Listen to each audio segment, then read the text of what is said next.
우리는 하나님께 속하였으니 하나님을 아는 자는 우리의 말을 듣고 하나님께 속하지 아니한 자는 우리의 말을 듣지 아니하나니 진리의 영과 미혹의 영을 이로써 아느니라. 아멘.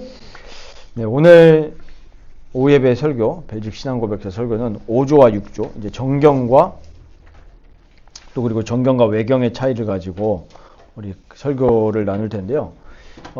말씀을 깨닫게 하시는 성령님이라는 제목으로 함께 말씀을 나누겠습니다. 지난주에는 이제 성경 66권이 우리 교회가 받아들인 정경이라는 사실을 배웠죠. 왜 우리가 이 성경 66권이 정경이라는 사실이 중요하냐 하니까 이 정경은 말 그대로 우리의 표준이 되고 우리의 기준입니다. 그러니까 우리가 단순히 그냥 교회 안에서만 기준이 아니라 우리 모든 그리스도인들이 삶에서 살아갈 때, 우리가 인생을 살아갈 때 모든 기준이 우리 하나님 말씀, 성경이기 때문에 그렇습니다.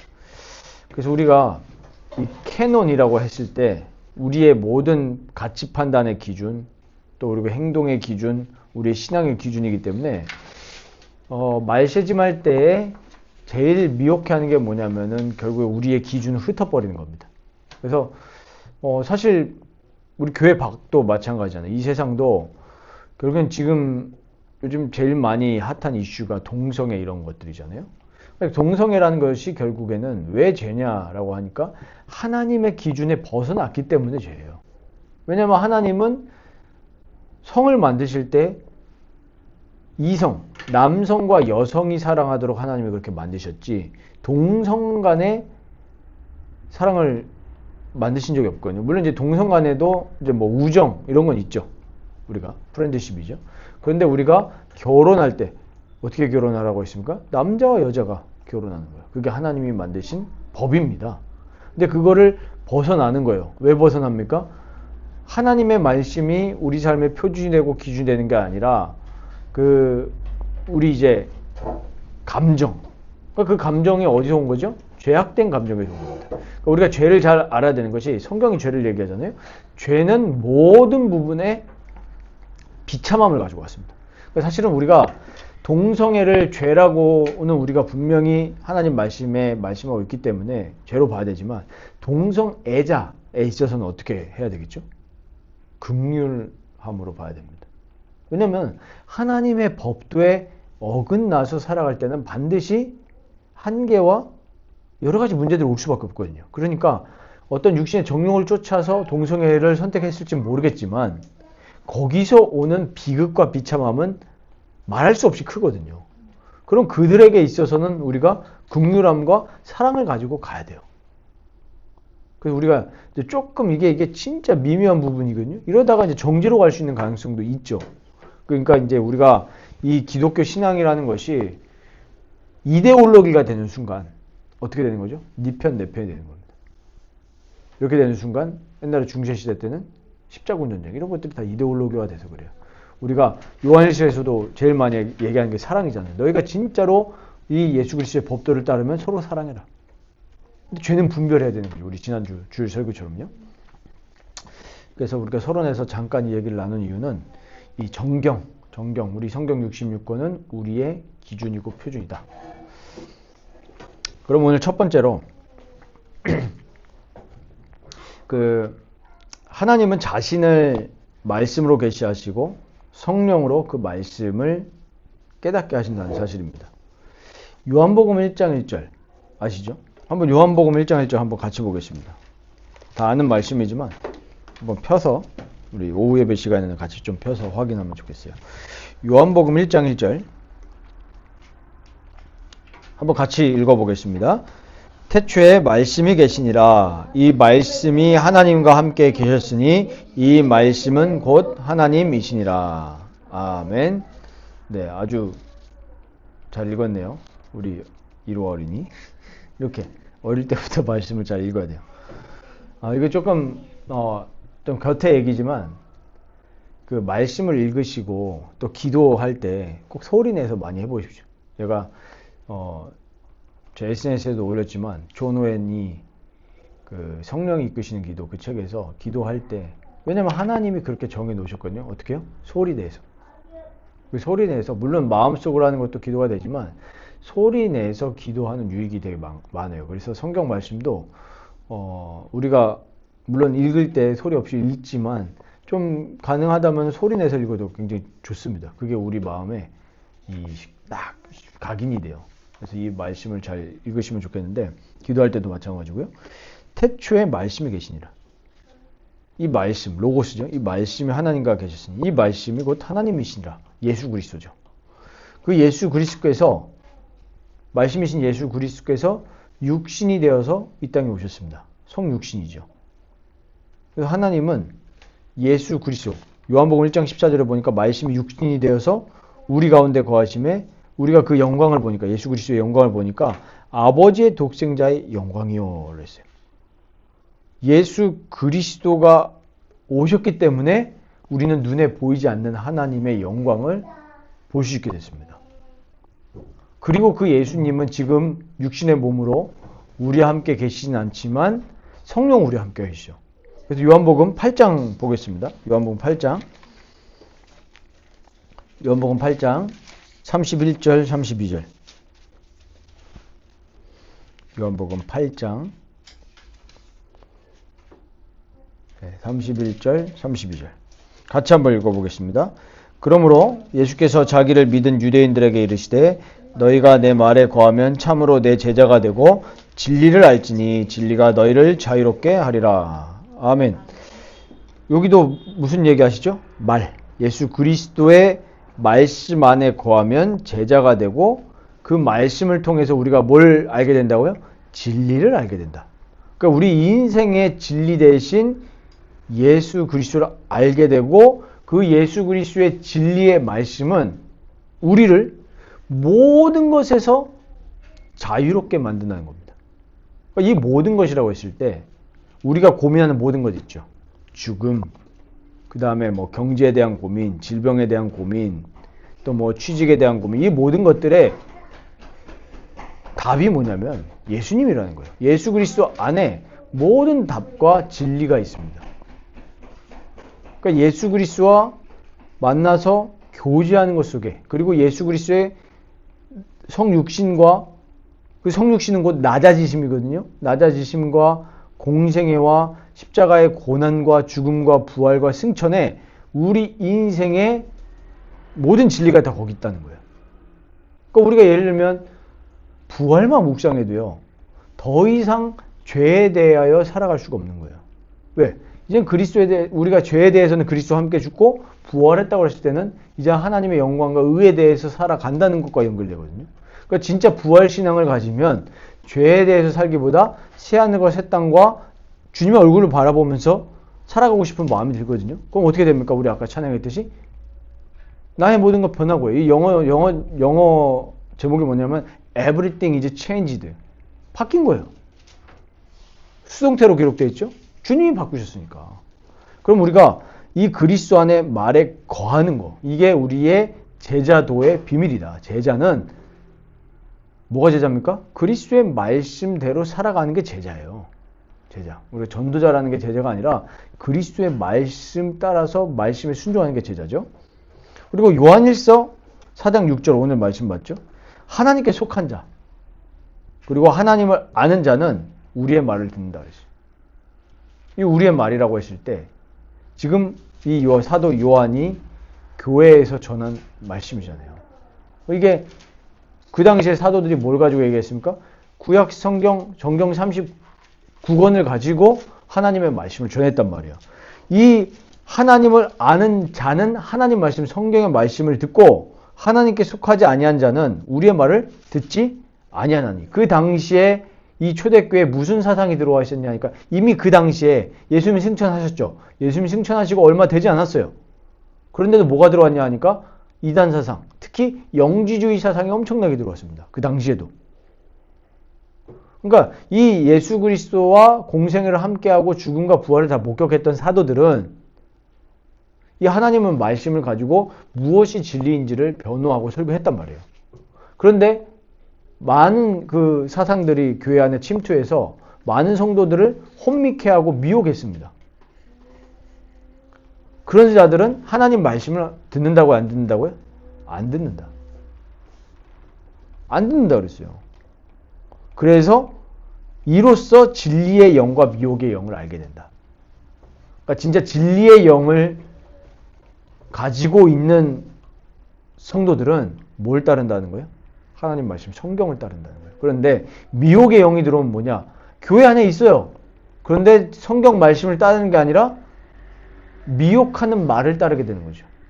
굉장히 좋아 보이게. 그래서 예수님도 얘기하셨듯이 거짓 선자들 할 수만 있으면은 택한다도 미혹한다 그랬어요. 그러니까 이 지금 우리가 말세의 지말이기 때문에 늘 하나님의 말씀을 가까이 하고 상고해야 될 줄 믿습니다. 요한복음 16장 13절도 한번 우리 찾아보겠습니다. 요한복음 16장 13절. 요한복음 14장, 15장, 16장 우리가 성령장으로 유명하죠. 16장을 보시면 요한복음 16장 13절 함께 읽겠습니다. 그러나 진리의 성령이 오시면 그가 너희를 모든 진리 가운데로 인도하시리니 그가 스스로 말하지 않고 오직 들은 것을 말하며 장래 일을 너희에게 알리시리라. 아멘. 뭐라고 하셨습니까? 진리의 성령이 오시면 우리를 성령께서 모든 진리 가운데로 인도하신다. 약속을 하셨습니다. 그러면 성령께서 하시는 역할이 뭐예요? 우리를 이끌어서 말씀으로 인도하시는 겁니다. 이게 복음으로의 초대예요. 우리 구원의 서정에서 복음으로 하나님이 우리를 초대하시고 그 성령께서 우리에게 뭘 하시냐니까 중생하게 하신단 말이에요. 물과 피로 성령으로 거듭나게 하셔서 우리에게 뭘 하게 하십니까? 회개하는 심령을 주세요. 이게 성령의 일이거든요.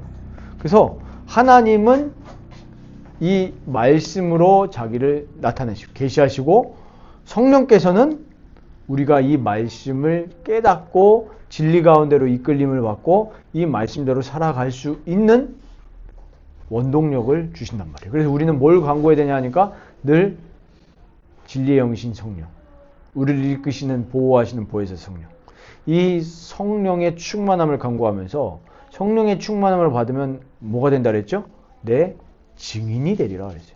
왜? 그리스도가 되게 충만하니까 나의 삶을 통해서 말도 되겠지만 첫 번째로 나의 삶에 그리스도의 영광과 그리스도의 능력이 나타나게 돼요. 그게 성령의 일입니다. 그럼 두 번째로는 우리가 이렇게 알았다면 두 번째로는 성령의 역사를 간구하면서 살아가야 되겠죠. 왜냐하면 우리가 성령의 역사가 아니면 우리가 이런 시대를 살아가면서 미혹의 영에 영향을 받잖아요. 그러다 보면은 하나님 말씀이 아니라 사람의 말에 영향받는다고요.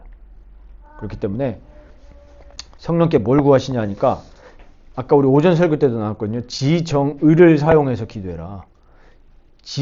그러니까 우리가 신앙에서 우리 한국의 기독교 신앙이 조금 저는 위험한 부분이 많다고 보는 게 지성의 사용을 약간 좀 금기시는 아니지만 약간 좀 터부시하는 경향이 있어요. 그렇지 않습니다. 분명히 하나님이 우리 이성을 창조하셨고 지성을 창조하셨기 때문에 지성과 이성을 최대한 사용해서 하나님 말씀을 읽고 연구하고 묵상하셔야 돼요. 우리가 도움이 된다면 성경의 어떤 배경들 이런 것들 참고하면 좋고 언어적으로도 우리가 원어를 공부할 수 있으면 너무 좋고 원어와 함께 여러 가지 번역본들 이런 것들을 활용할 수 있죠. 그래서 그 하나님의 말씀, 하나님을 아는 지식을 이성과 지성을 또 물론 성령이 우리에게 은혜 주셔야 되죠. 그래서 그렇게 하나님 말씀에 접근해야 돼요. 그러나 거기서 끝나지 않죠. 반드시 그 말씀은 우리에게 의지로 나타나야 됩니다. 그건 성령의 역사로 가능한 거죠. 그냥 우리 죄성으로 물든 나는 하나님의 말씀대로 살아갈 수가 없잖아요. 살아가기도 싫어하고. 그래서 간구하는 심령과 행할 수 있는 심령을 기도하면서 내가 그 의지로 행하고 감정이 하는 역할은 뭡니까? 나의 이성과 지성으로 들어온 하나님 말씀이 나에게 살아나지고 의지로까지 행동이 되어지고 내 감정은 그거를 기뻐하는 거예요. 그게 지정입니다. 그거 가지고 우리가 말씀을 보고 기도하고 그렇게 살아가면 돼요. 그러면 이렇게 기도해야 되는 거죠. 하나님, 내가 내 전 인격이 하나님을 기뻐하고 하나님을 사모하고 하나님을 사랑하고 찬양하면서 하나님의 말씀의 법대로 살아가기를 원합니다. 그 복음이라는 게 뭡니까? 예수 그리스도의 복음이 절대로 하나님께 대하여 살아갈 수 없었잖아요, 우리가. 그런데 그 그리스도의 피, 그리스도의 부활이 우리를 새롭게 만들어서 어떻게 회복시켰죠?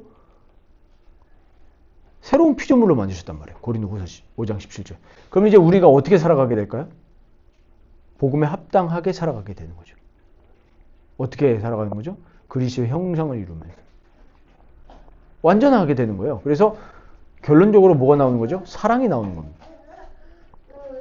요한일서, 아까 다시 요한일서로 들어가서 요한일서 2장 27절 우리 한번 같이 읽겠습니다. 요한일서 2장 27절, 요한일서 2장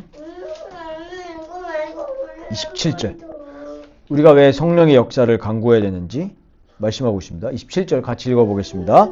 너희는 주께 받은 바 기름 부음이 너희 안에 거하나니 아무도 너희를 가르칠 필요가 없고 오직 그의 기름 부음이 모든 것을 너희에게 가르치며 또 참되고 거짓이 없으니 너희를 가르치신 그대로 주 안에 거하라. 아멘. 이 기름 부음은 뭘 얘기하는 거죠? 성령의 기름 부음을 얘기하는 겁니다. 성령의 기름 부음이 어디 안에 있다고요? 우리 안에 거한다. 그래서 아무도 너희를 가르칠 필요가 없다 그랬어요. 왜요? 누가 가르치시니까? 성령이 가르치시니까. 그럼 교회 안에 뭐 우리 가르치는 교사, 장로, 목사가 필요 없냐? 그건 아니죠.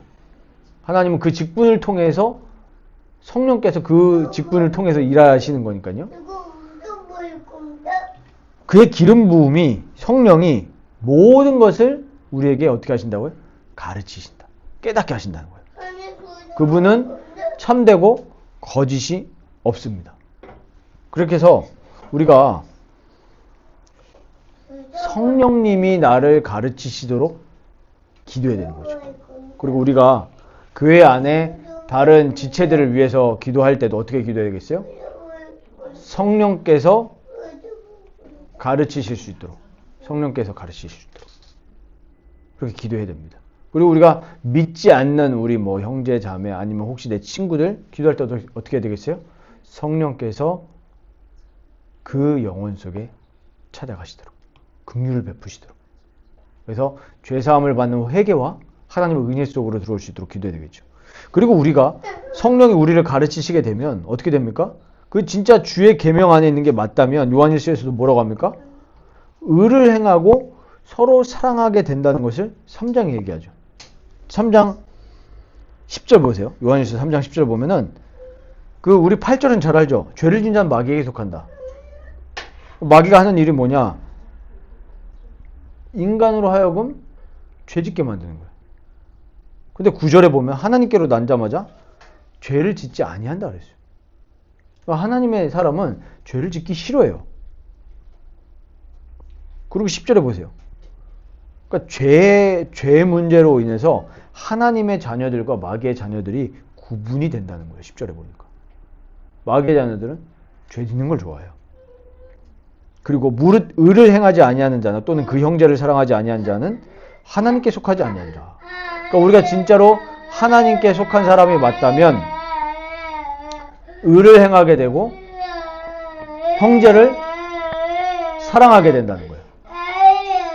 그러니까 우리가 진짜로 주의 계명 그리스도 안에 있다는 게 맞다면 죄가 아니라 의를 향해서 가고 미움이 아니라 사랑을 향해서 걸어가게 됩니다.